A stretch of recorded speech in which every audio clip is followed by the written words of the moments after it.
Happy rainy February. Can we get any more rain? Huh?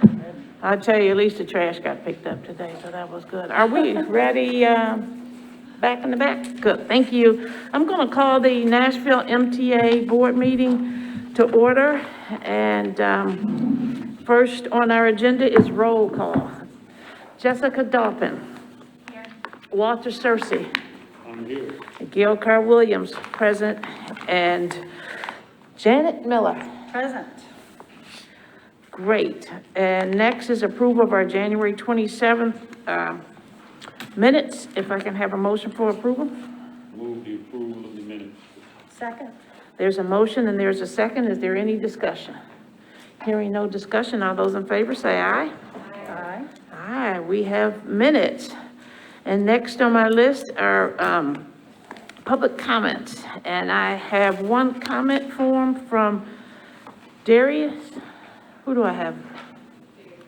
Darius, okay. I actually don't have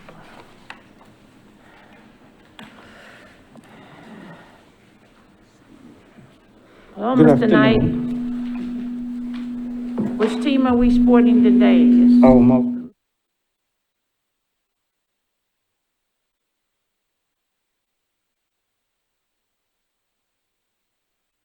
My public comment today is going to be about the repeated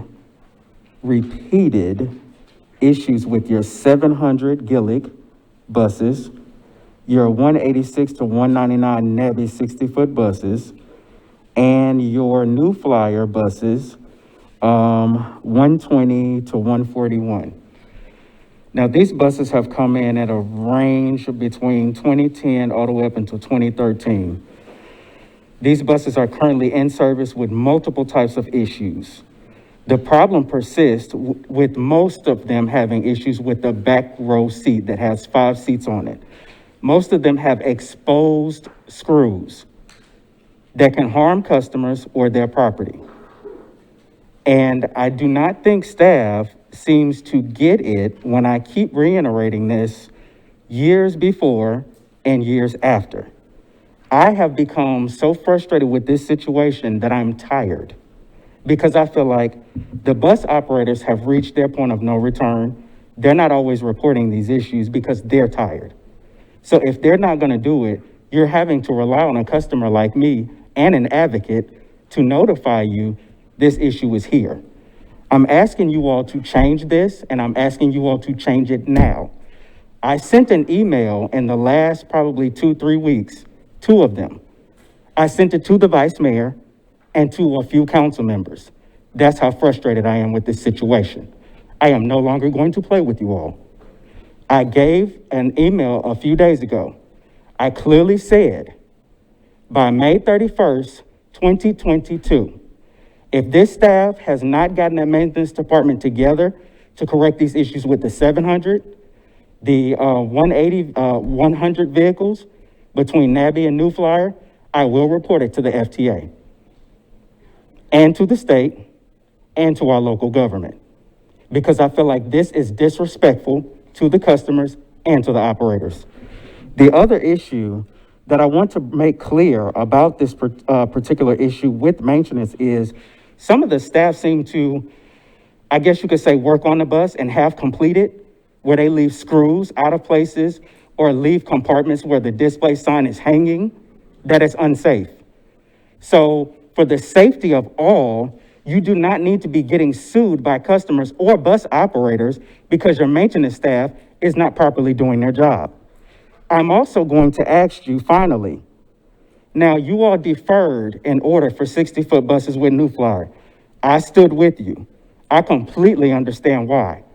The problem we have with this particular situation now is staff has explained that they tried Nova Bus. They're the only other company that creates or builds 60-foot buses. They weren't able to do it. I'm asking you all, unfortunately, to go ahead with this bus order. This staff needs these buses, and by that delay has further put them in an issue. So your vehicles that you have currently, 60-foot buses, may not last another 2 years. And I'm just being straightforward. Nobody wants to be smelling exhaust fumes inside buses. So I'm also going to ask all of you as board members to go out randomly times throughout this year, get on these buses. Stop always looking at paperwork that staff is handing you. Sometimes that paperwork is not always truthful. Think about that.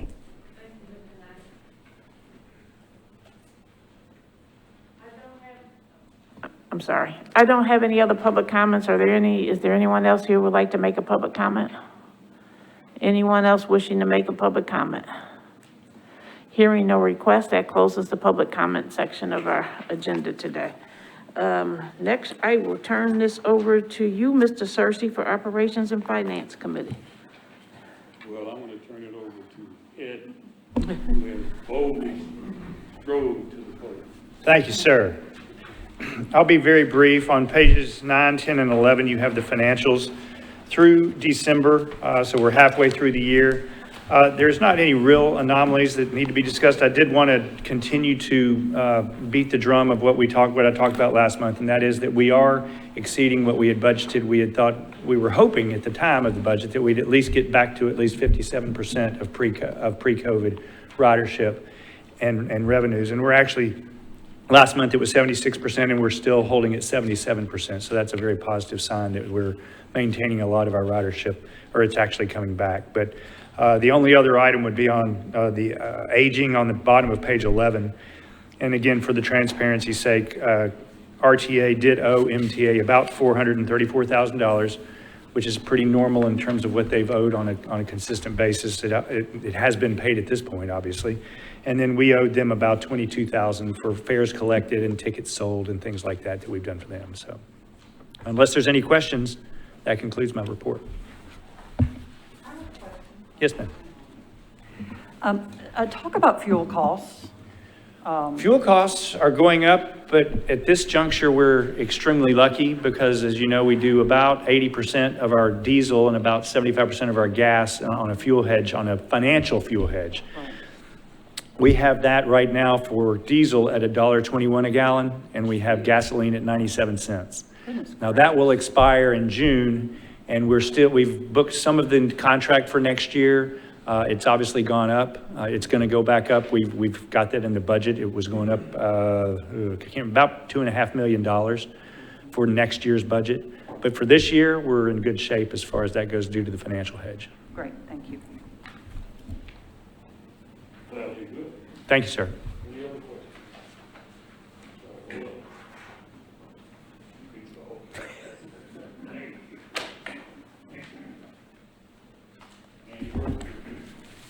All right.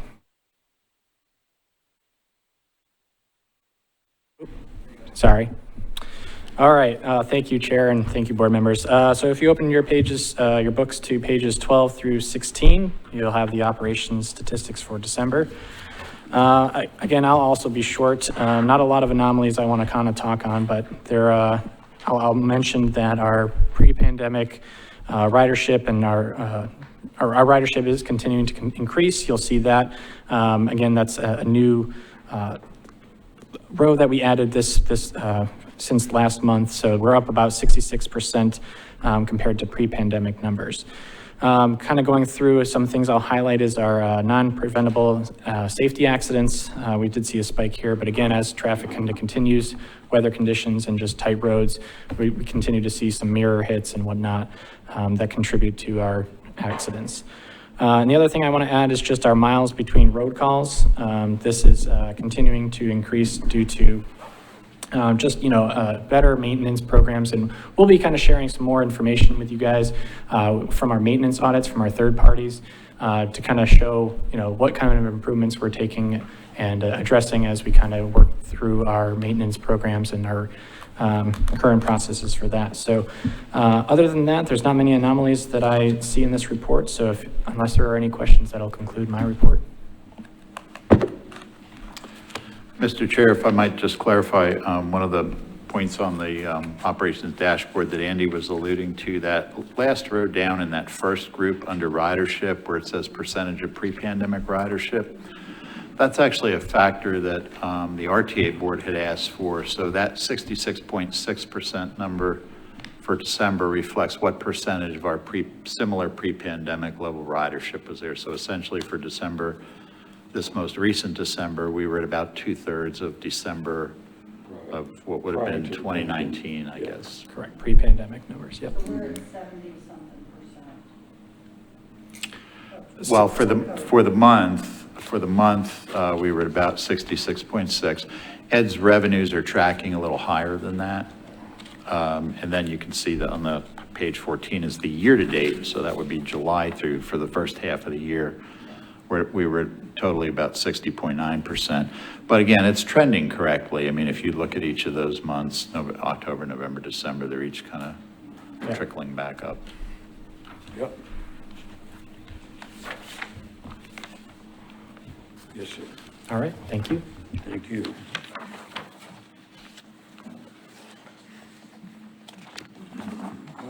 Performance report. All right, good afternoon. We're looking at the quarterly route performance indicator report, and this is for the period of October through December 2021 compared to 2020. And just a couple items I'd like to highlight. First, setting the context. These are the first 3 months where we had our newly implemented late evening service, so service after midnight on our major corridors, and also some additional service frequency on evenings and weekends on our frequent service routes and other routes. We've seen the greatest ridership increases on these routes, with actually a close to 50% increase in ridership year over year on our frequent services, compared to depending on the service, between 10 and 30% year over year increase on, say, our local services or our connector services. So again, showing that these are not only the corridors that carry the most riders in absolute terms, but they've also seen the greatest growth as we're emerging from the pandemic.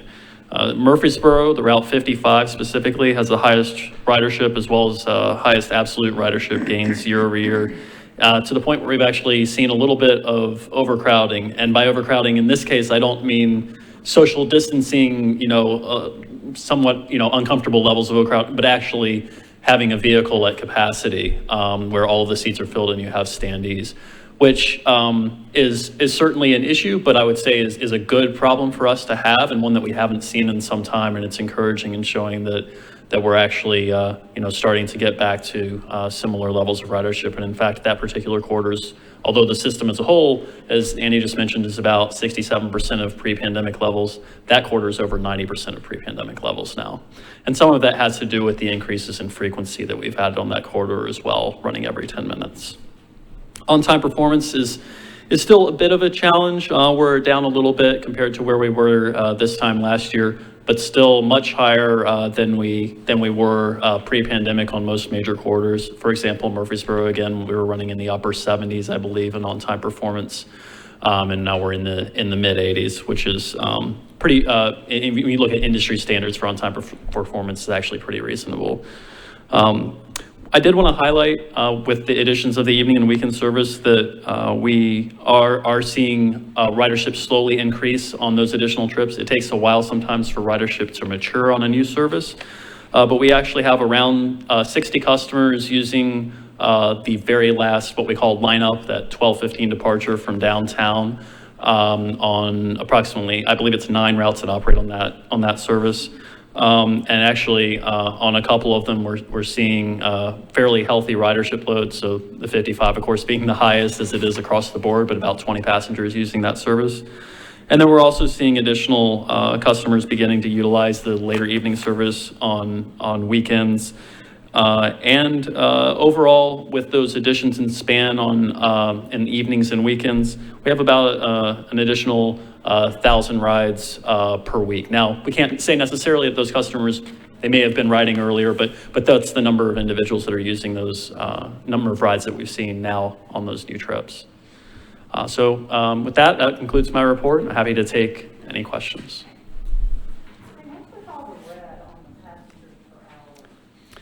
So for the passengers per hour, right now, this report uses our, what our pre-pandemic goals were in terms of productivity indicators, where we had previously set a minimum goal, I believe it was 12 passengers per hour for our service as a whole. That is something that might be worth revisiting in future months. Obviously, we're hoping that we get back to similar levels of productivity, but that may be some time from now. So that's why those are noted. It's an automatic indicator that we're below that threshold. Well, I see that my favorite, the Thompson connector, is 110% on the good side. So that is a surprise. Yes, we've seen encouraging ridership growth there, and that's a route that'll have additional enhancements in the spring.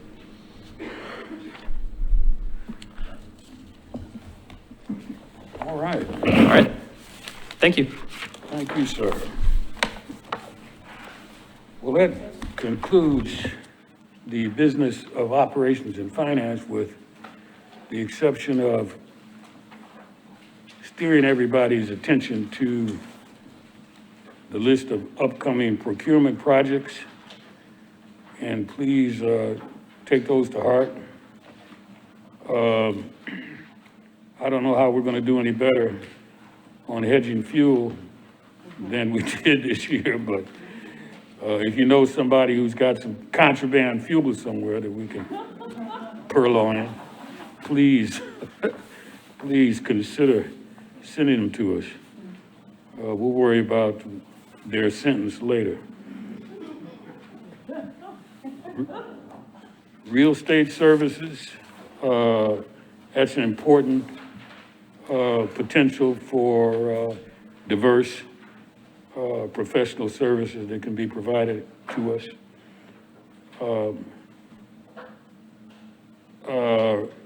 A request for queries, proposals, task order-based capital program support services.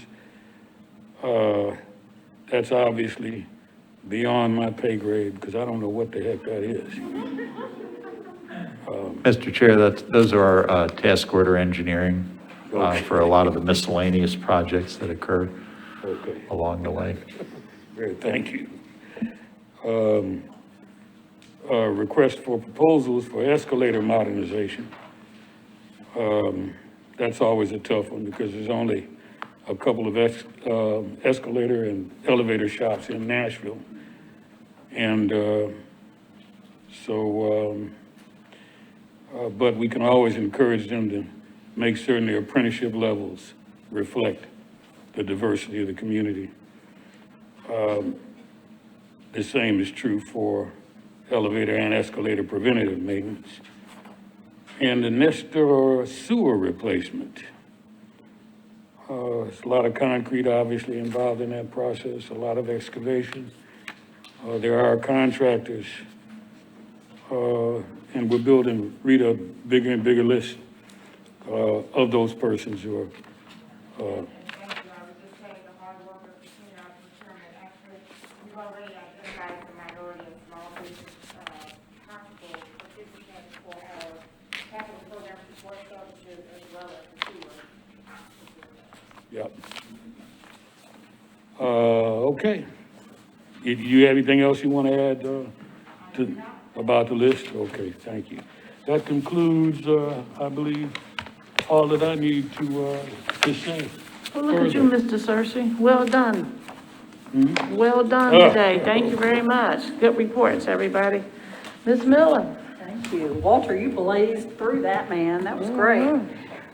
Okay, so today we've got one action item that we're taking up first, and then we're going to have some interesting discussions about the marketing plan, the budget, that kind of thing. So we're going to kick off with Felix. It's time for spring service change discussions. So Felix, I'll hand it over to you. All right, thank you. Good afternoon. If you please turn to page 22 in your packets. I just want to start by reminding you that these were the changes that you approved last time when we started working on this last year. We look at a phased implementation approach for fall and the spring of the changes. And again, the focus has been mostly on restoring the frequency on those major corridor routes, extending the span, and also focusing in the evenings and weekends as well.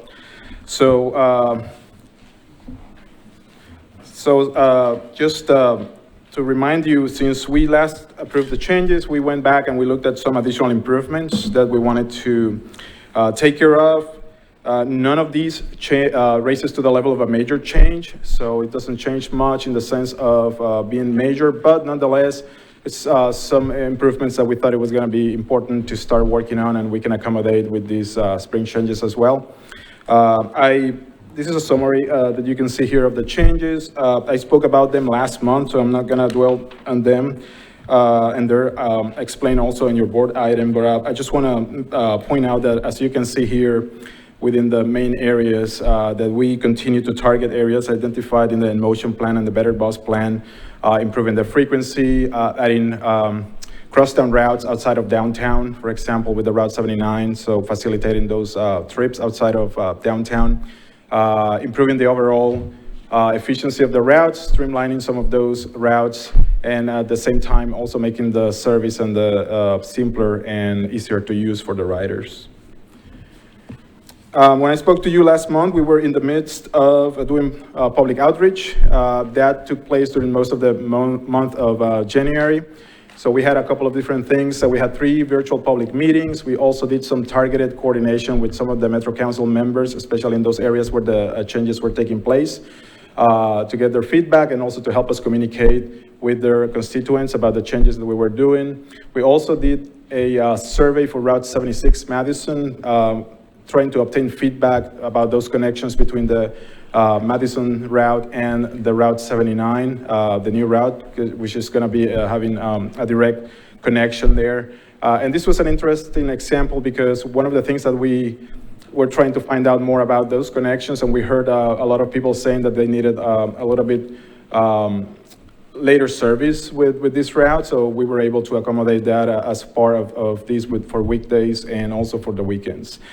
In total, we had over 200 engagements, including the participants at the meetings, the comments that we received, as well as the surveys. So a total of 81 comments were submitted. The majority of them were in support of the changes. 65% of those comments were related to the changes, with 54% of those comments related to the changes were in support of the new route 79. We got a lot of comments about how beneficial this was to connect to Skyline Hospital and also to the United Neighborhood Health Clinic at the corner of Graycroft and Due West in Madison. As with anything, every time we do public outreach, we also get comments that are not directly related to the changes, but it's always a good opportunity for us to be able to answer some questions and hear about other stuff that we may not be aware of that we want to take into account and think about it for the future. So those non-related to changes comments was about 35% of the comments submitted. And lastly, with any service changes, we do detailed analysis of the changes to ensure that we comply with the Title VI requirements and making sure that there are no impacts or negative impacts to those protected groups under the Title VI. When we talked to you last year, we had done an analysis that identified no disparate impact or disproportionate burden on minority and low-income populations. And although that's only required when you have major changes, and none of these are major changes, but we, just for transparency and to make sure, we went ahead and ran another overall analysis of the changes, and there was actually no change, virtually no change to what we had identified before, so there's no disparate impact or disproportionate burden. If anything, these are mostly improvements for different routes across the system, so it's gonna be beneficial for the riders. So if you recall last time when we talked about the phase approach, we said that we wanted to do this in part because some of the challenges that we were facing with the availability of operators and of vehicles to be able to implement these changes. So we've been working on that, and I'm gonna turn it over to Andy Burke, who's going to give you a status of where we are with that, in that area. And after that, I just want to remind you that the action requested from you today is to approve the service changes recommendations to take effect on April 3rd. Hey, Felix, can I ask a question before Sure. you go? Was there any heartburn on any of the route changes that was consistent in the comments? I mean, it sounds like you got a bunch of comments that were not about the route change, but there was nothing that, Nothing that was, Significant. yeah, that was really, that the riders felt that it was not good for them as far as the changes. The majority of them were positive. I mean, if anything, people always want more things, so right, we we're take heading in that the into. right direction, right? Right, yes, yeah, no, yeah, definitely. There was a consistent message. We would have, identified that. I wouldn't be Okay. telling you about that today, but Okay. that was not the case. I think the one you mentioned to me, Felix, you might want to cover was the issue of the turnaround on the 79. Oh, yes, thank you. That's right. For the new Route 79, I mentioned some targeted coordination with the council members. So we met with Council Member Gamble, District 3, about where we were proposing to turn the bus around. Of course, we're going to go north on Dickerson. At some point, we're going to have to turn the bus around. So we identified routing around the neighborhood. She didn't think that was probably the best area to do it. So we met with her and came up with an alternative just a little bit further north. So that was clear with our operations and our safety departments. But she asked us to attend a public neighborhood meeting that the community were having about that. So that new route goes around a school, an elementary school. So the residents had some concerns about having the bus there during that time. During that presentation, we came right behind after Ndot was talking about the traffic calming. So maybe that was not the best time because they were a little bit energized about that. But nonetheless, we talked about that. We took that into consideration. We went out, we looked at the routing, and we went during dismissal times for the school. We didn't see anything that precludes the bus from going there. It's only a couple of times a day in the whole route. And it's nothing really that we're not used to see in other parts of town when we go around the school zones. So we went back to the council member and explained these, and she was definitely on board with that. So that's what we're moving forward with. Absolutely.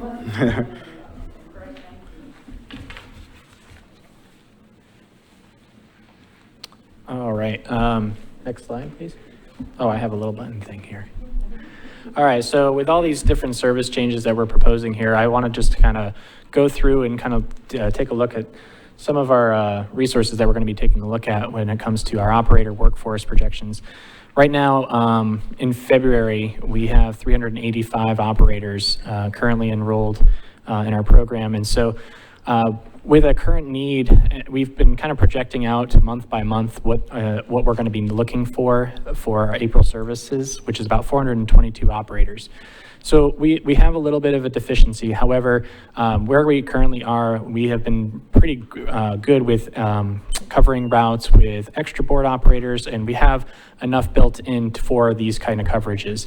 So as we continue to kind of look throughout the next few months, we are continuing to scale up as our classes have been beefed up. In 2022, we started implementing bi-weekly classes to allow flexibility when it comes to starting our new operators, as well as implementing a permit training course.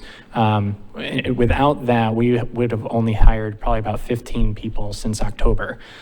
So we really expanded our candidate pool of potential candidates to kind of come into our program. So as you can kind of see, each month we're looking to be releasing between 6 to 12 people, and you kind of see an influx coming up in May and June because of the new classes that are going to be starting here in March. So as we kind of roll into our new services, we'll see these classes kind of bounce into our headcounts. And then the other resource, not only do we need operators, but we need to make sure that we have a current access to our vehicles. Right now, our active number of vehicles is about 161 buses. That contains our 40 and 60 footers. With our current average availability right now with PMs and repairs, we're averaging around 125 to 129 accessible to us right now. In our current service levels, we need about 120 per weekday, which is at our peak. And then coming in the spring, we need about 130. So we're pretty much right there. There's just a couple of things that our maintenance folks are working on when it comes to long-term hold buses for extensive damage and accident repairs. And just making sure that we're getting the parts in that we need to be able to get these vehicles repaired in a timely manner. So I think with our current status and the spring service changes that were being proposed, we're in pretty good shape to where we're going to be come this April and the months going forward. So I think the other issue you have with respect to that is you should have the 10 new over-the-road coaches in Yes. service by then as well. correct. Right now, we actually just got we just got another one delivered this past week. So we're at 7 out of the 10. And what has to go into that is just getting the different technical, you have your fare box and your different systems that have to be installed, and we have to do our inspections to make sure that they're ready to go out into revenue service. So. And these are the buses that we use for the RTA services to Rutherford County, the larger, bigger coaches. But because they're replacing buses at the end of their useful life, it helps free up other fleet that we may have had to use as backup. Okay. I have a question for you. If you could refresh my recollection about the classes. What are the classes and how is it that these classes are used to recruit drivers? So we have recruiting and training. So our training program is about 9 weeks long, and that consists of... That's once someone's hired on, correct? Once somebody's hired Okay, so on, they go through, we actually, including our permit program, so folks who have their, typical driver's license can come in, they're interested in being a bus operator, they don't have their permit. We've introduced like, hey, we'll work with you and we'll train you, we'll get you up to speed. But again, prior to, probably around November, October is when we introduced this permit training program. And we were only hiring folks that just had CDLs. And that really limited our pool of candidates.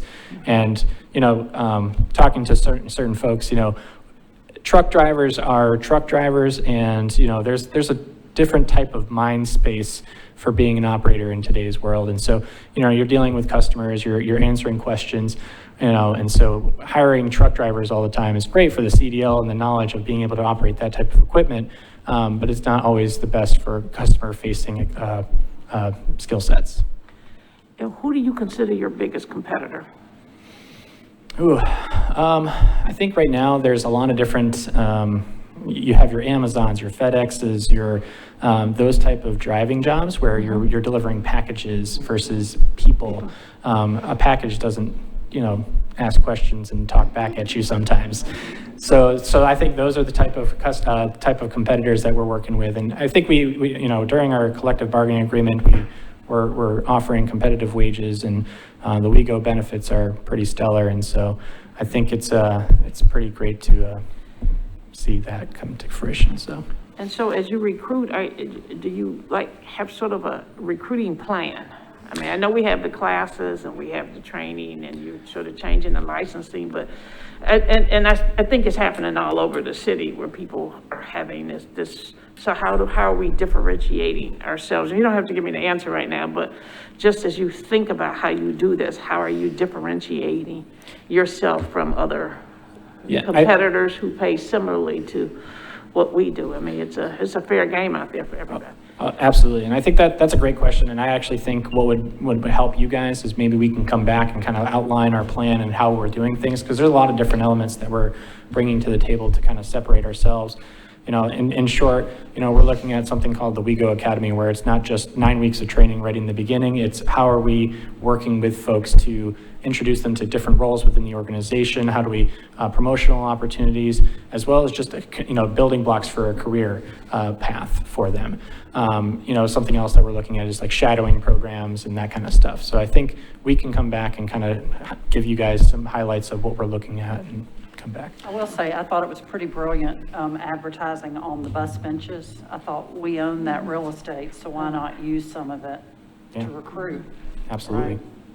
Other questions?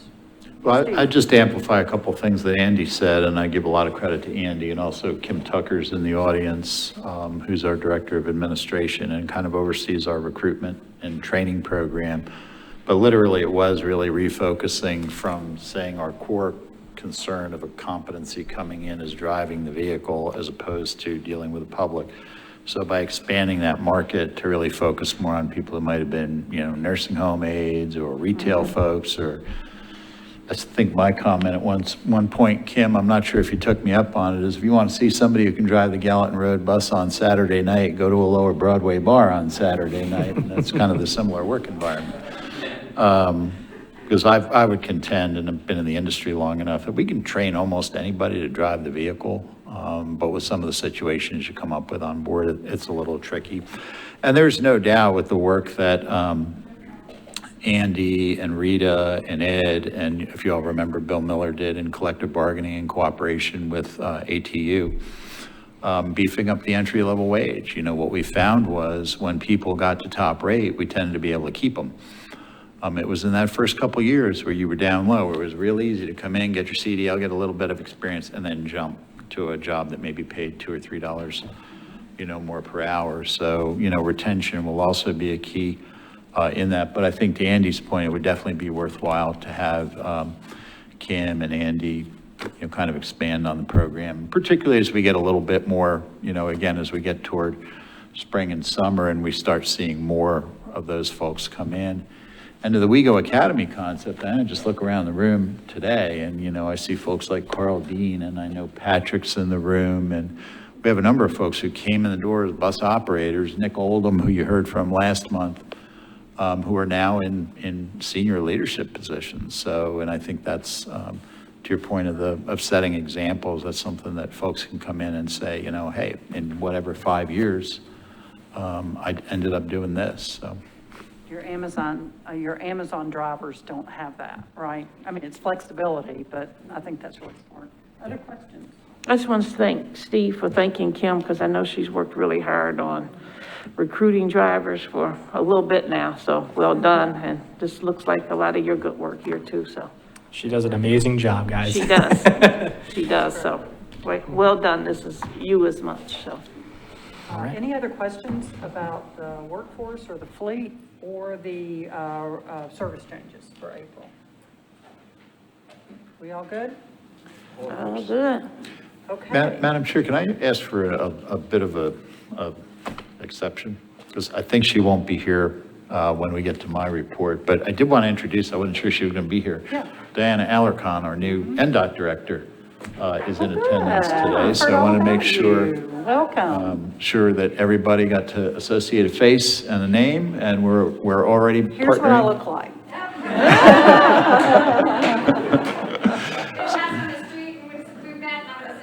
I don't know who you are. Welcome to Nashville. Welcome to our meeting. So we partner with Ndot on a whole lot of things. When Faye was here, I should say the late Faye DeMassimo, who's now in Savannah. But mission accomplished. She helped get Diana on board, and so seamless transition there. But I wanted to make sure, I think she has to leave before the end of the meeting, so I wanted to make sure you all had a chance to meet her. Great to see you.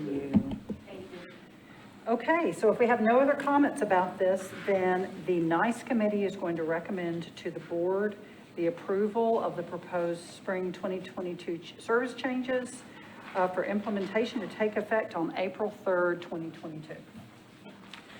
There is a recommendation from the committee, not requiring a second.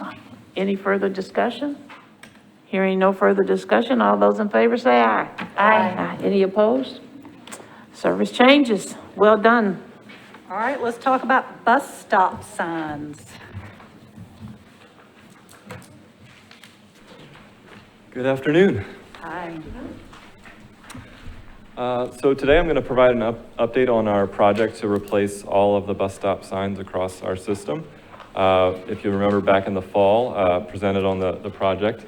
So I'm going to give you an update on where we're at with it. This was the draft design we had presented back in the fall. Remember the main focus here was meeting our in-motion strategy of trying to make service easier to use by providing better information for riders. And then the other big thing was, updating these signs to reflect our brand and our name, WeGo. So this is the draft design we had presented. sorry, I think I went. Yeah.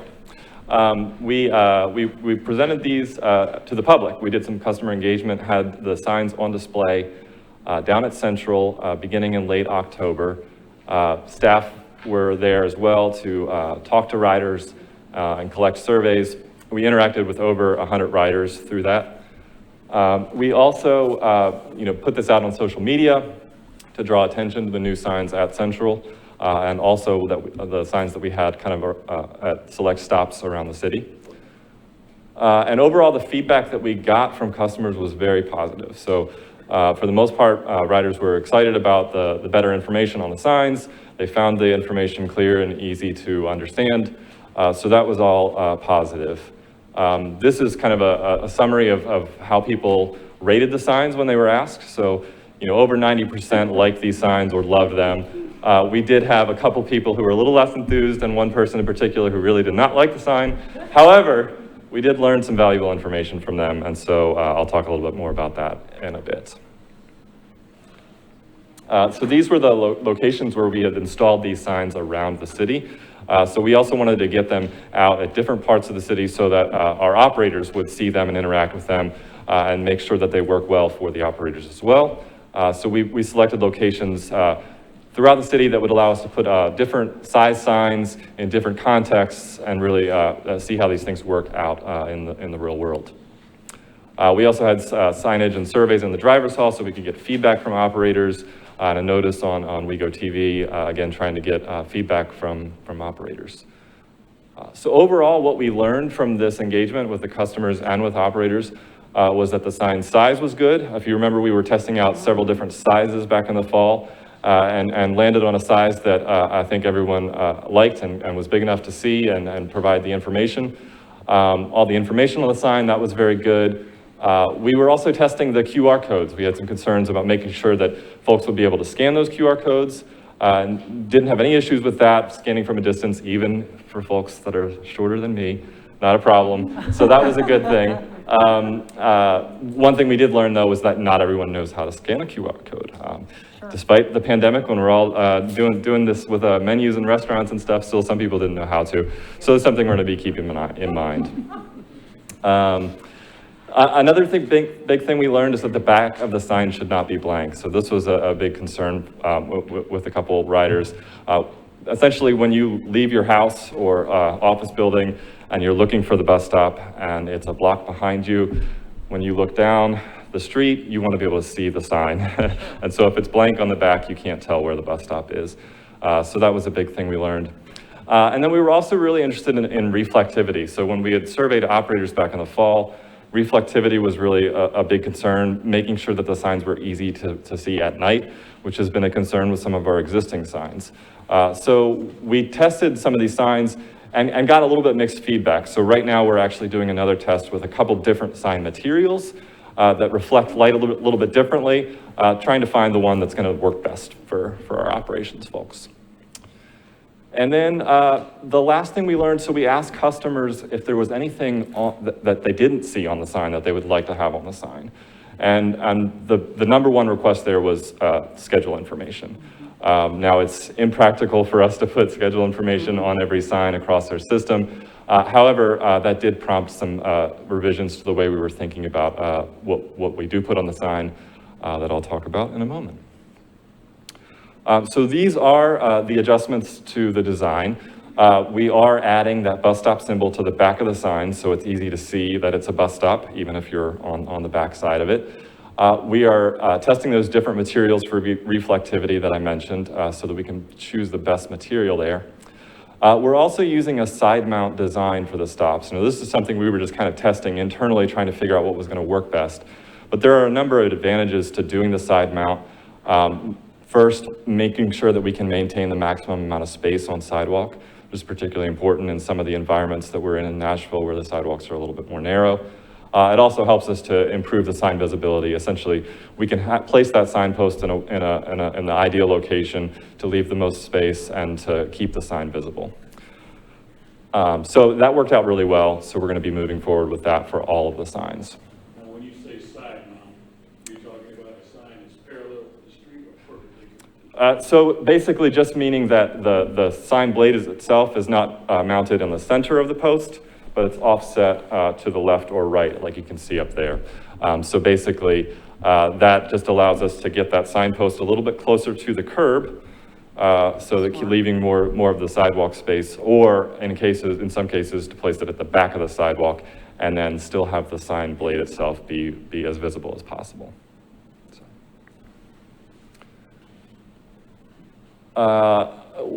Another revision that we made was to that QR code. So originally we had that QR code linking people to Quick Ticket, and that was a part of our desire to provide the information about Quick Ticket, which we're launching, of course, and also based on this idea that that's kind of one of the biggest uncertainties for any new rider or visitor, that they need to know how to pay. But based on that information that we heard from riders that they really wanted to access schedule information, we thought that it would be a good idea to revise that to be a QR code that would connect you to either of those things. So essentially, instead of just saying purchase your fares, we're now saying fare info and next arrivals.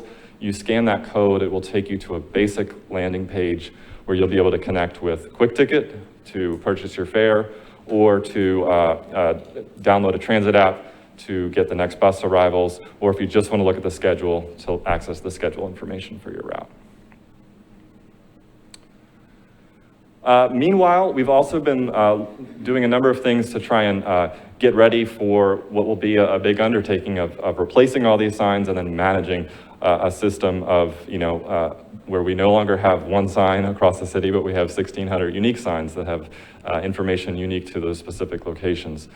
So one of the things we did is a tour of the Ndot sign shop, which was very helpful. Big thank you to Ndot. I don't know if Diana's gone, but big thank you to Ndot for that. We learned a lot from that.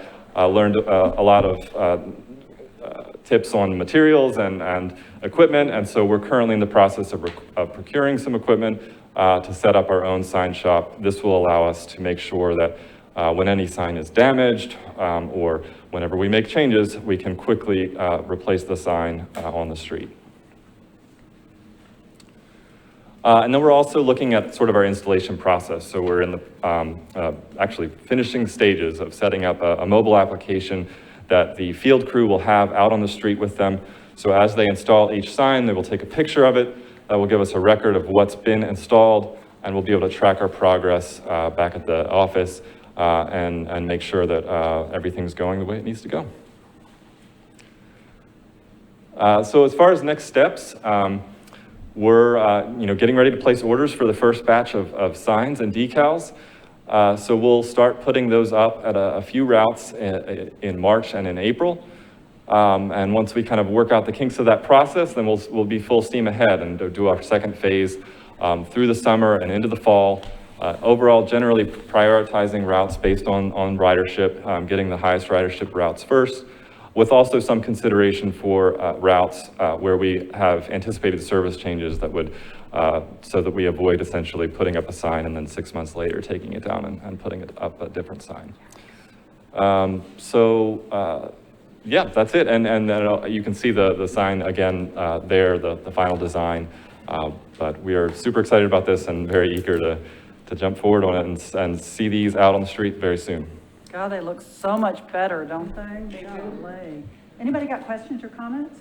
I do, and forgive me, but perfect. Why wouldn't it be double-sided? So, yeah, so we did have some discussions about whether it would make sense to do double-sided with all the information. It's essentially, double the work. It's much easier to just slap on that sticker. It would be double the decals, double the, trimming the decal around the sign blade. The main focus on the front of the sign is that's where the information is when you're standing at the stop that you need to know. When you're farther away, you just need to be able to see that it's a bus stop sign, so. Thank you. Other questions? Comments? Good work. Go do 1,500 signs. Yes. Well, when we add that 79, it'll be a little bit closer to 1,600. Oh, so. good. Go to 1,600 signs. So, okay, I want to manage our time appropriately, and we've got Renuka is here to talk about the marketing plan. Steve, how are we doing on time? Can we get all this stuff covered? Okay. All right, let's go. Let's talk Thank you. marketing. All right, well, good afternoon. Nice to be before all of you. It's my first time, so bear with me, and I'm going to be quick. Start out with, I want to share something on a personal note. So the reason I chose to come to WeGo was actually a personal SWOT analysis of my own. I was at Music City Center prior to this, but then I saw the opportunities that we can provide with public transit, and that really excited me. And so based on that, I really wanted to be here. And actually at the end of my presentation, I'm going to ask for feedback from each of you on your own SWOT analysis of WeGo. So in the first few months here, we've done a lot of storytelling, telling what we do, our accomplishments, highlighting better bus improvements, showcasing WeGo Ride, which is our rebrand of Easy Ride. Some of the ways that we measure our success have been through the amount of press coverage we received, the new partners that have been signed on through WeGo Ride, conversions on Quick Ticket. So we're backing what we do up with the metrics to see if we're on track. So as far as telling our story, that is a key part, a key tactic in developing the plan. So there's three primary goals that have been identified, and these three goals are paving the path to the plan. The three goals are to increase ridership, promote our image, and develop strategic partnerships. So out of these goals then is where we will further develop the objectives, and then underneath those objectives would be our tactics for how we go about doing that. An example of a tactic that's coming up is our Hillsborough Transit Center ribbon cutting. So this would fall under the goal of increasing ridership, and then the objective is to promote our in-motion number 5 recommendation, which is our transit center. So what we do with campaigns is we apply what are known as the 6 M's of marketing. I won't go over all of that right now, but in brief, what we do is we create awareness, and then we want to generate interest, create a desire, and then ultimately have a call to action. So in this case, it is letting people know that we've got a transit center and to ride the bus, and you take advantage of our new center. So some of the ways that we create awareness are through leveraging all of our communication channels. Hi, this is Mike Jones, and I would like to welcome you to WeGo Public Transit. You can now board faster and easier with a Quick Ticket. Visit QuickTicketTN.com to sign up. Learn how to earn free rides getting around town. The more you ride with Quick Ticket on WeGo, the more you save. So the partnership with Bobby Jones, gospel legend, that's an example of leveraging a partnership to have another voice represent who we are. So other ways that we're getting the message out, I covered earlier media. That's a really important resource because it's free coverage. And we've had some substantial press coverage. And again, I want to highlight staff within WeGo that have been promoted. We've been able to tell some great stories out of that. Social media, that's another great tool to utilize. Newsletters, website, and then Janet, you mentioned our benches. So those are an example of our owned assets. So our buses, WeGo Central, all these owned assets are very, very important, and we can really use them in developing these partnerships. So between that, publications, and then of course advertising. So this is where I'm transitioning over to giving the floor to all of you. And I have been told that I'm supposed to call on names. So this is not my choosing, but I will if I don't hear from you guys. I think Rita told her that. It wasn't me. So We'll see about that. Okay, so the clock is ticking. So I'm going to start out by saying that, so a SWOT analysis, that is a key component in developing a marketing plan. So I've identified an example under each of these to help start the discussion. So an example of a strength would be our brand. So oftentimes you might hear people say, oh, the purple buses, and it's fun because that's people recognize us. Weaknesses to overcome, an example would be the stigma of riding the bus that some people have. Opportunities, and this is where I'd really love to hear from you guys about opportunities you see. So there's current programs that we're enhancing, but then what I'm really excited about is doing something called We-Gocations. And what that would be is mapping out bus routes and identifying attractions and getting locals on the bus and making it very easy for them to get from A to B. Anyways, lots to do with that, partnering with Visitors Corporation and doing all kinds of great things. So really fun stuff I want to do with that. And then dropping to threats, the pandemic. But anyways, I would love to hear from all of you if there's any specific strengths, weaknesses, opportunities, or threats you've observed, but then especially if there's opportunities that you would like to see incorporated within this marketing plan that we're going to present in a couple of months. And I think just to add a little depth to what Renuka said, we're kind of following in similar fashion what we've historically done with a budget, which is do kind of these, for lack of a better word, a little mini workshop session so that she can have some feedback to develop that marketing plan, and we come back in iterations for something that would ultimately be approved in the same time frame as what we do the annual operating budget and the capital improvement plan. So the more that we can have some feedback from your perspective on some of the things you observe or would like to see, probably the better shot we have of being a little closer to the mark when we come back in a couple of sessions. Who wants to go first? I'll take a go. Go. If I'm allowed, yes. You didn't call my name. You didn't call my name. But I'm gonna take it. I'll take the floor, thanks. I would say a strength would be your recent service enhancements, the fall and spring changes, especially the higher frequency routes and longer service hours. I think that's a really good strength. As we heard, that's driving higher ridership, you know? Yeah. I would say, and I don't know whether I'd put these as a weakness or a threat, but work from home, right? Yeah. Is continuing in that remote work. Right. And also funding are weaknesses / threats. So we continue to face those two biggies. Jessica, I'd have been really disappointed if you didn't mention funding. Well, anytime I'm able to mention funding for transit, I'm gonna take it. So that's my 2 cents, you know, as an immediate reaction. Yeah. I'm happy to yield. Who else? I'll take a micro look at it. I agree with Jessica, but I would say funding, you know, sometimes when you think about weaknesses, you think internally. So that's not our internal, that's really external. So I see that more as a threat. So, and a big one if we don't. But so on a micro level, when you talk about the upcoming groundbreaking, you can reach all 3 of your goals in that one.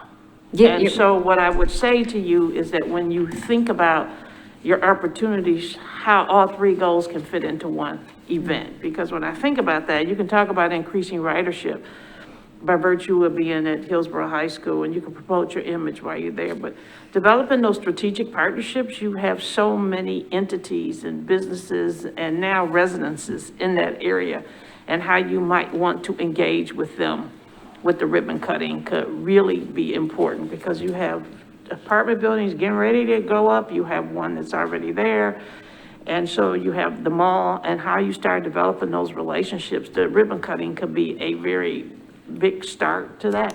So I would say, looking at it very micro, take that and see how, when you do something, how all 3 of your goals can fit in it. Yeah, and that's spot on, Gail. And what I love about what I do in marketing is as you identify the goals, identify the objectives, create the tactics, utilize the communication channels to make it all happen. Sometimes there's such an overlap. So even like with a SWOT analysis, so I think it was Ed when we talked about this, he mentioned that, well, the pandemic, it's a threat, but then it also was kind of a strength, because it showed how came through and how our team came through and hasn't stopped. So anyways, all that to say, yes, I know sometimes in identifying goals, objectives, there can be some crossover, but yes. It's, Okay, I'll go. And then Walter, you get to back clean up. All right. Want to do that? A few things. One is, I wasn't too sure about all this purple business when we got going. I think it's great. I think it's a really strong, I think it's turned out really, really well. So I think that's,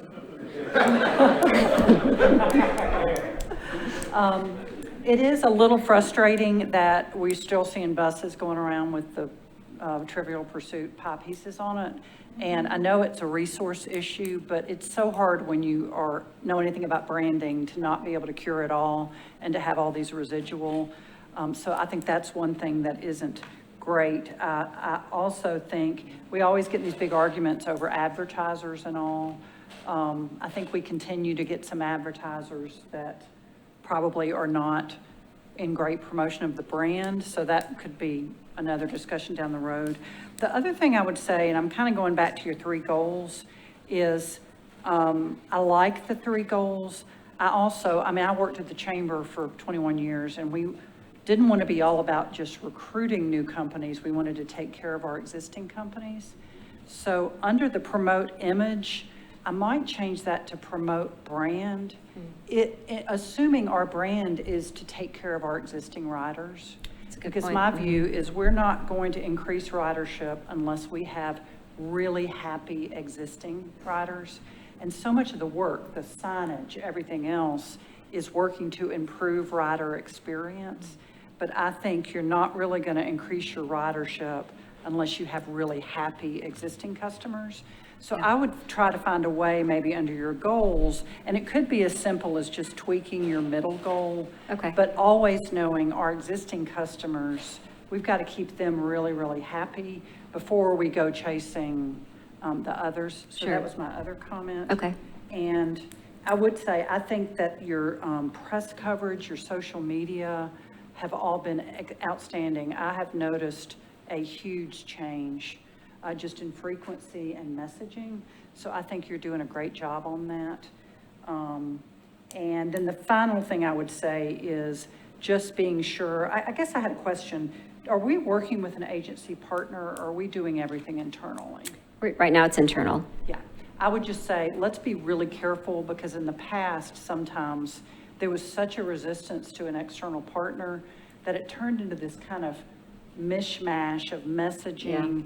And I just think it's really important when you're brand to have everything consistent from the bus bench to the sign. So I wouldn't be afraid of an external partner, but I just think, I'm a fanatic for great marketing. I mean, I love great advertising. So I just want to be sure we keep the quality really high, and that all of the messaging is consistent across all the channels. Okay. I'm not saying it's not now, but I know years ago when I came, they didn't want to use an agency partner, and the stuff was terrible. And I'm like, good Lord, we got money, let's go get some professionals to help us. So those are my many long comments. Walter, how about you? Can I just say one thing before Walter goes about the image? The image issue that Janet raised, which was wonderful, will also help you with your workforce. Yeah. It will make people want to come, and they will see that it is an organization that is worthy of them taking a chance with. So I think that will help you with that as well. And that's really important for us as well. Sorry, Walter. I don't have much to add other than to say that in Nashville, there's a celebrity behind every rock, you know. And it seems to me that WeGo can use the celebrity talking head, mouthpiece, whatever, in our media pieces and wherever else to, you know, lift a praise for public transportation. You know, so. The airport does a great job. Yeah. You know, you're sitting around there and you're like, hi, it's George Bentley. Hi, it's Jimmy Jack, you know, so. They do. What else, Walter? Anything? Nah. Helpful? Yes, very much so. Thank you. Good. Thanks, everybody, for volunteering. We didn't have to get called out by school teacher. So. And you probably can go back to some. Yeah, I mean, the Bohem stuff was great, so. Okay, thank you. You went away so quickly. I was like, where'd you go? There you go. Thank you. Thank you. You did a great job on that. Thanks so much. Okay, next up, we have, again, Mr. Dan. We're talking about Got the Access Improvement Study. Yes. So we have the write-up starting on page 30, and we are going to have a presentation here in just a minute. But as a quick background, last year we kicked off the Access Improvement Study, which is a comprehensive review of our access and access on demand programs and the role that these services play in our broader transportation network. And again, there's a recap of the project goals on page 30, and then on the next page, there's a little overview of the tasks and timeline for the project. The overall project is still very much in progress, and we'll probably be wrapping up late this year, maybe early 2023, but quite a bit of ground has already been covered. And specifically, we have some early findings from the benchmark analysis that's been conducted, as well as a policy review. So I would like to now introduce Ken Hosen, who's the project principal from KFH Group and who's working side by side with us and leading these efforts, to walk through some of the work completed thus far and give an idea of where we're going to be headed in the coming months. Great. Ken?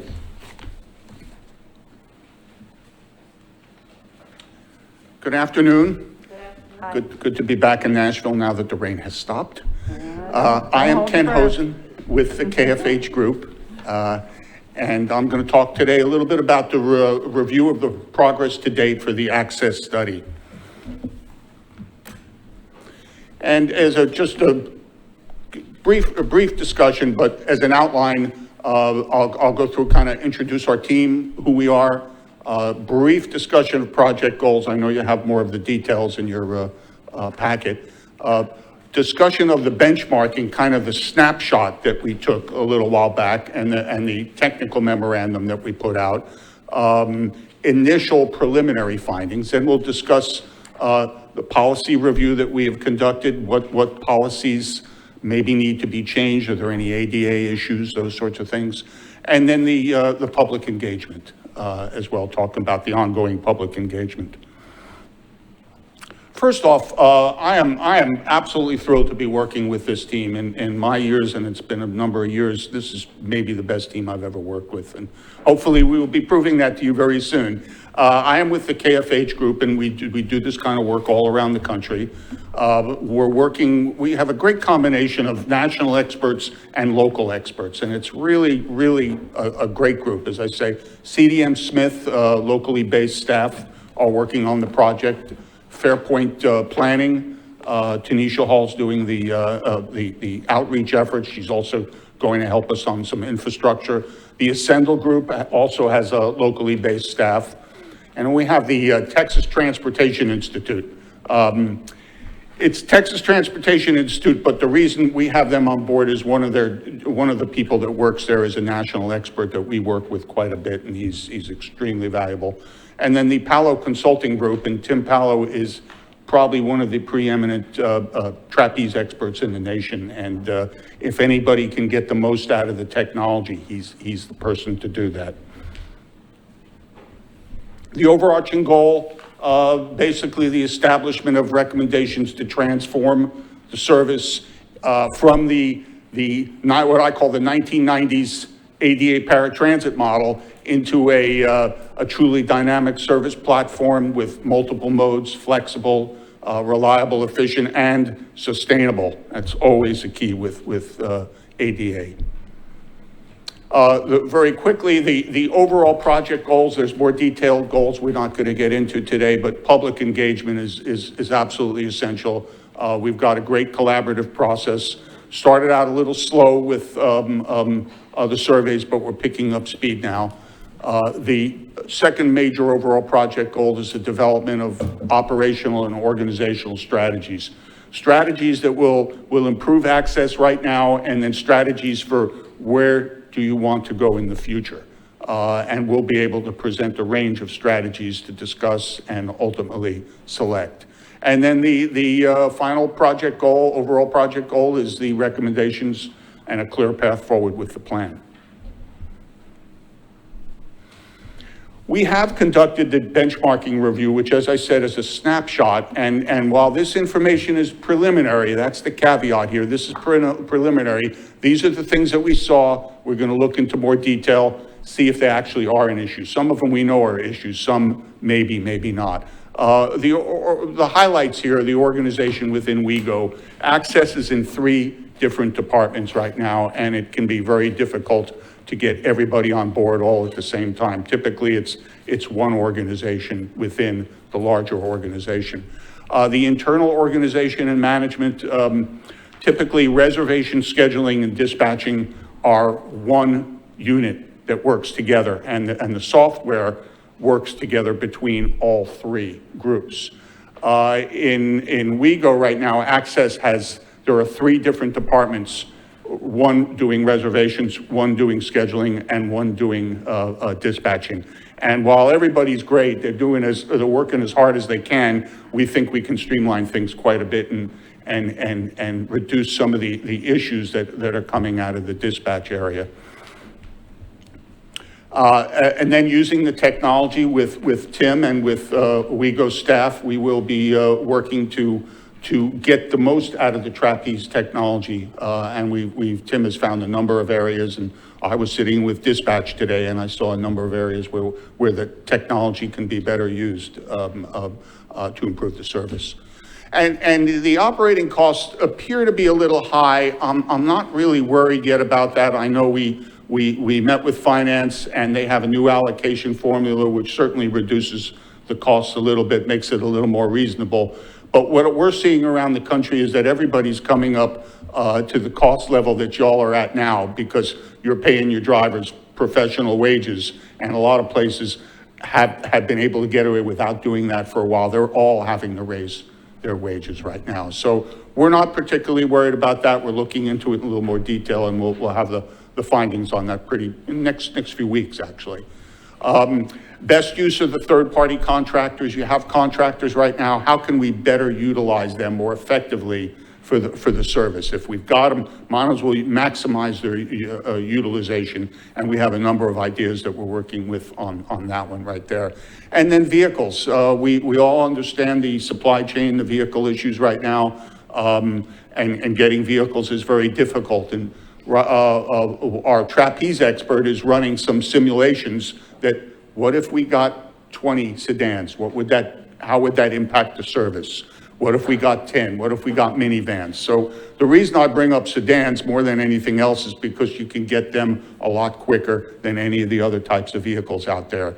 And our preliminary review shows that if we had maybe 10 or 15 sedans, it would not have a negative impact on persons using wheelchairs, which would be the main issue there. So those are some of the issues that we're looking at so far. There are a few others as well that we're looking at and getting to. But we also did a quick peer review, and peer reviews always have to be taken with a grain of salt, because the numbers aren't always accurate. Sometimes it's apples and oranges, and we did the best we can to make them all apples. But Charlotte, Indianapolis, Kansas City, and Louisville were looked at. And the takeaways there is that Access outperformed its peers in productivity and in safety. And in terms of productivity, at the same time, while it's more productive, Access had the lowest on-time performance. And some of that may be related to the high productivity, but we think a lot of that's related to the reservation scheduling and dispatch system, and the fact that there's only one dispatcher typically at a time on duty with other people helping them, and there may not even be enough time to deal with all the late trips, doing some intervention. So that's an area we're working on very much so. I mentioned a higher cost per hour. I also want to point out that the cost per trip was also higher, but not nearly as high as in the comparison purposes as the higher cost per hour, and that's because of the productivity. Helps reduce the per trip costs. And then the high unit costs, unfortunately, aren't pointing to a greater on-time performance, but we think that's something that's very fixable, not necessarily related to more money. And then the public engagement efforts we've done so far, we had a slow start with the surveys. People just were not interested in doing the surveys. We got together with WeGo last week, and we've all upped our game, and I think in 1 week we've doubled the surveys, and Tanisha's going to hold it open for another few weeks to make sure we get enough responses. The public meetings, we've had 2 public meetings so far. We're going to have a round 2 of many of these later on, but These were listening sessions, and the attendance was fairly sparse, but we did get some consistent themes. Good, the service is good. There are some on-time issues. There are some no-show issues. That was a recurring theme. The focus groups had excellent turnout, and that's usually where we get our best responses from. And we had a lot of the same themes. And right now we're identifying and meeting with a number of other key stakeholders, from dialysis clinics to folks over at Vanderbilt and others independent living centers that know exactly what's going on. And we're also will be and have been engaging in social media, and we'll be posting as you all determine. Lastly, very quick, I'll go through the policy review. The ADA regulations are for the most part being met. We believe the lower on-time performance is an ADA issue, and that's something that does need to be addressed, and I think we will be able to do that. We're examining other policies, other procedures, and looking at ways that if you change your policy a little bit, will that help? Those sorts of things. And we have a few ideas there where we might be able to help and improve service. For the most part, it's pretty good. And lastly, the schedule. We hope to have the assessment of the overall assessment of services in March, the strategies, the various strategies in May. We're then going to talk fixed route integration, how we can make sure that we can maximize the use of fixed route among people with disabilities. Technology upgrade strategy. Do we want to stick with trapeze? Do we want to move to some new platforms? And then draft and final report in September, and then in December, and then if necessary, an ongoing optional technology scope of work. And that is my presentation, and I'd be happy to take any questions now. Questions? This is so important. This is so important to the city. It's where we're seeing the ridership increase, and improving this is going to be really important for us. So we're glad to have a smart guy like you working on it with all those others. I appreciate the confidence. Anybody else? Some questions? May I ask a question? Yes, of course you may, Mr. Bland. Ken, I was wondering on the on-time performance, I know you're looking at some of the internal processes, but particularly with respect to some of the peer review material, are you kind of comparing some of the traffic conditions as well? We're well aware of the traffic conditions here. As a matter of fact, our friend at TTI does an annual review. TTI does a lot of traffic work. They do the annual review, and after we heard that from Dan, he looked it up, he says, yeah, that's absolutely true. So that is part of the mix here. And the fact that you do have the traffic, but your productivity is high is a good thing. We just got to get to the right level. Can you solve the traffic? Yeah, I can, but I don't think anyone would like the solutions. Yeah, right. Ken would probably give the same solution I do when people ask me that question. I say, leave earlier. Yeah, there you go. Spread it out. So helpful, Spread it out. Steve. Yeah. Thank you very much. Thank you so much for your report. Thank you.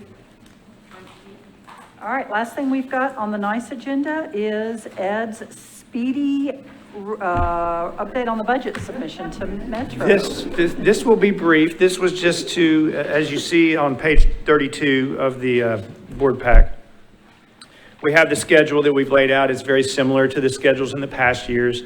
We're currently at step 2 in February. We're coming back to you to tell you that we did submit to Metro. Pretty much the normal strategy that we had, we basically put together with what the baseline budget would be. And if you recall, that baseline would include what we have done with Better Bus this year that we'll be doing in the spring changes. We're adding that to the budget, which is about $4.3 million. What we ultimately came to after discussions with you guys and getting feedback is that we're assuming about a 5% inflation rate on the 51 million that we are getting right now, the 51.8. So we're doing about a 5% increase in inflation, and then we're adding to 4.3 million. So the baseline is coming to $58.7 million. That's about a 13.3% increase. But then following the same strategy that we've done before, we're going ahead and adding the next round of Better Bus, which is about another $3.9 million that would be for a partial year. about 4.2 for a full, or no, excuse me, 5.2 for a full year. Again, following the transportation plan that's in place, we're pretty much trying to stay on track with exactly what we said we would do. That's what we're going to ask for. So we're being consistent in that regard. So basically, overall, we're going to ask for about we did ask for about $62.6 million. And we will see what happens with that. Again, we will go through the budget hearings. The mayor will come up with his recommended budget, which will be done in May, and then it will go to council for the next 2 months to figure it out. We don't typically see much change from whatever the mayor recommends, but we'll see. One thing I do want to highlight, we did send all the information to you via email, and I would like you to take a look at it at your leisure. But one of the interesting things that's happened this year is the Office of Diversity, Equity, and Inclusion has put out a budget equity tool. This is brand new. We're going to be very interested to see what influence this will have on the budget, but that is the whole point, is to see how diversity, equity, and inclusion is included in the budget process. And quite honestly, we're a poster child for this. Right. I really would like your feedback on what we did send you in terms of what we submitted to the budget equity tool, or to the Office of Diversity and Inclusion. But I think it's a hand in glove situation. And what will be interesting is to see what influence this will have on the budget itself. So other than that, I have nothing else to add unless there's questions. Steve, do you have something to add? The only thing I would add is on the timeline, we are scheduled for our budget meeting with the mayor's office and Metro Finance on March 29th. Yeah. So that's probably the next tangible step in the timeline. I have a question. This is just the operating budget, correct? Not capital spending plan? Correct. We also did include, we did submit the capital request to Metro via electronic. It wasn't not done in the format that we've sent out to you, but it's done through their new, it used to be Hyperion software, and now it's Norbert, which I'm not going to tell you what that means because I can't remember. But it's their budget tool for the capital side, for the operating and the capital, but we did get that submitted on the 11th as well.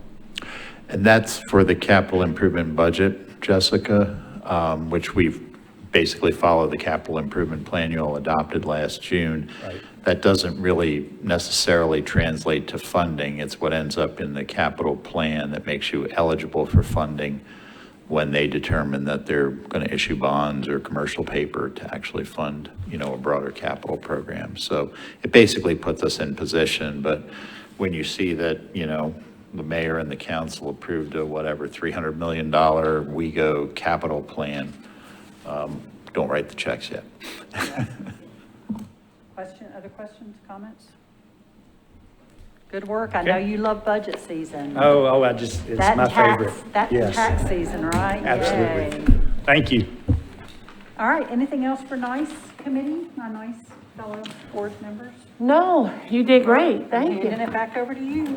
All right. Well, you chairs are just amazing. So thank you very much. I'm going to go to Steve for his CEO report. There you go, Steve. Thank you, Madam Chair. A few items to report. First of all, like the rest of the country, we're sort of following that wave with a downturn in COVID cases. And this week, we're down to 3 people out of about 740 on staff. So, and I know I was on a call with Dr. Wright from Health this morning, and overall, we're seeing about an 80% decline in cases in Davidson County. So hopefully that trend continues. It doesn't rear its ugly head back up, and we keep moving on. We talked some about our transit center projects, and they're continuing at a steady pace. You heard there was some discussion in Renuka's material about the Hillsborough ribbon cutting. Hopefully you did receive the notification, the invitation. We're cutting the ribbon on March 31st at 11 a.m. Our chair, Gail Carr-Williams, has graciously agreed to speak, as will the mayor, Dr. Battle from Metro Nashville Public Schools, and we're putting together a broad program, I think, reflecting what Gail was talking about with the neighborhood, making sure that we really convey it as a neighborhood asset, and not just a bus stop. We continue to work forward, plug away on the North Nashville Transit Center project. So the design team is generating construction documents, and we should be out to bid for construction in the next couple months. You will probably see an item in March, Rita, on the church property lease coming forward for your approval. So that's sort of the next checkbox item, but that's moving along very well. And then we are making some progress on the development phases of the Hickory Hollow Transit Center project. I know Hannah Schaefer on our planning staff actually just submitted our NEPA documentation, the environmental review documentation to FTA today. We continue to have good conversations with the developer on the property there. And our goal is to, we're basically putting together a grant application for USDOT's RAISE grant program, one of the potpourri of alphabet programs of funding that hopefully we'll be able to apply for and be successful. Certainly it would be high, a lot of opportunity in that. It's in an opportunity zone. It ties to the surrounding development. It could potentially anchor a high capacity transit corridor in our busiest route. So a lot going on there. We continue to work. Diana had to leave the meeting, and immediately after this meeting, I'll be getting onto another virtual meeting. We've been working very closely with Ndot, the mayor's office, Metro Planning, and their outside folks on the East Bank development and planning process, and that continues to advance. And every time I see a different iteration, it really is kind of a generational opportunity, you know, to really change the complexion of the city. And to be frank, the fact that they're actually designing transit in up front, I think gives both WeGo, the city, and the region, you know, some really unprecedented opportunities.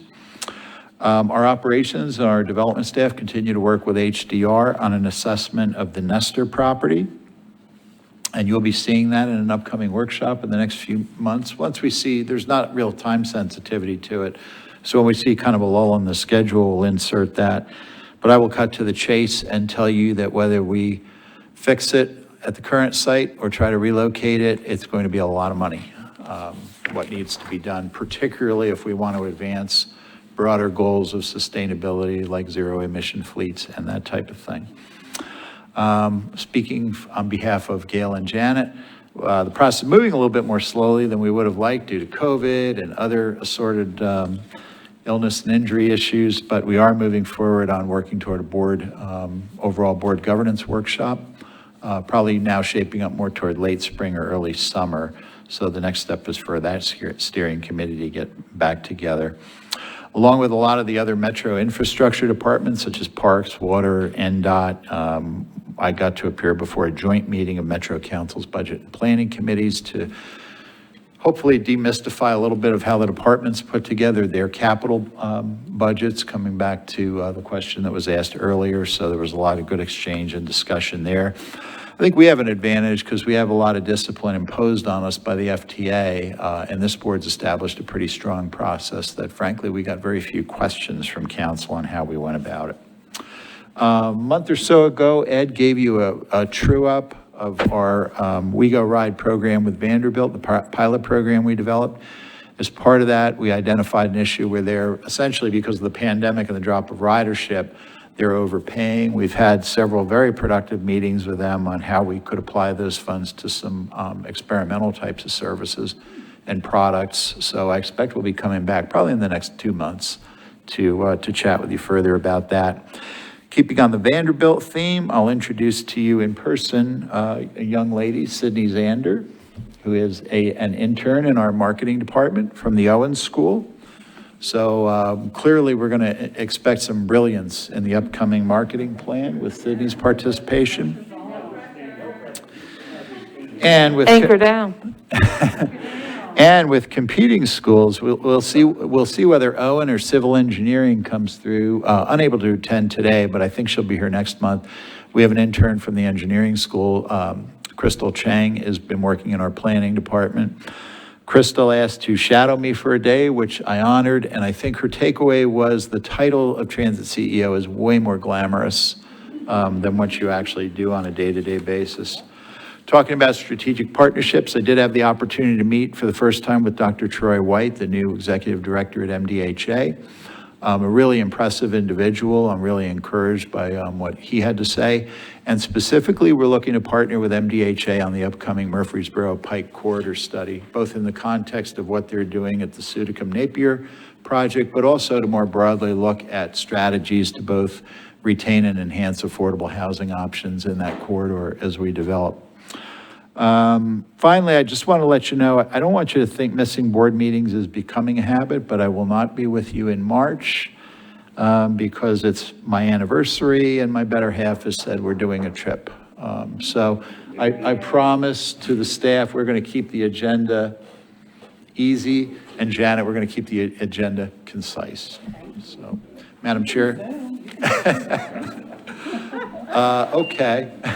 Madam Chair, unless there are any questions, I can. Thank you. Does anybody have any questions for Steve? See, I know everybody got to be out of here at 4, so I'm going to give you a 30-second roundup on my report. First of all, I had a wonderful opportunity to be on the APTA panel with Steve, and it was really it was a session on board and CEO relationships, and one of Steve's prior board chairs was on there. So I got lots of stories about Steve that I did not have before, but in any event, it was an honor to be there. And it was also great to sort of sit on a panel with other colleagues from across the country. So that was very rewarding. And I will say, Steve, it was great to hear those wonderful things about you and to see how well respected you are nationally. And so I thought for us that, you know, it confirms the leadership that we have. And that, for me, was really grateful to be able to go there. And of course, Steve was grateful he had my leadership too, but who said that, right? I told Dave he's the second best board chair I ever worked with. Absolutely. But beyond that, I also had the very distinct privilege and honor on Transit Equity Day to honor Elizabeth Duff and her family. And I tell you, her family was delightful. And of course, meeting her son, who is a bus driver, and knowing that her grandson is a bus driver, and knowing about how much they appreciate this being a family business, and the honor that they showed and the grace they gave us for just honoring them left me warm for so many days. And it just, of course, as y'all know, I'll tell the story every day, any day about my dad being a driver. And so it just brought that much warmth to me. And what a wonderful family. How lucky for Nashville to have that kind of legacy that sits right here in our space, in our room, and how grateful I was to be a part of honoring her. Renuka, you did an absolutely fabulous job that day, so thank you very much. The rest of you in here, you're doing awesome things. I say that every month, and I mean it. Keep the work up. It's good to see a couple of new faces in the room, and looks like everybody is just fully engaged. Janet and Walter, y'all are my ride or dies. I'm so glad to see you in here healthy. Like, it's good. Jessica, thank you for being here. And I know Mary's healing a little bit right now. And so, Mary, we wish you well from afar. And let's just keep this rocking and rolling. Especially rolling, right? Please, let's keep it rolling. Thank you all. And nothing further, we are adjourned.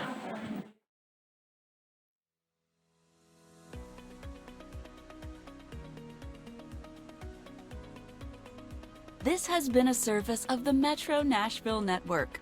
If you would like to see this presentation again, or for more information on this and other programs, visit nashville.gov.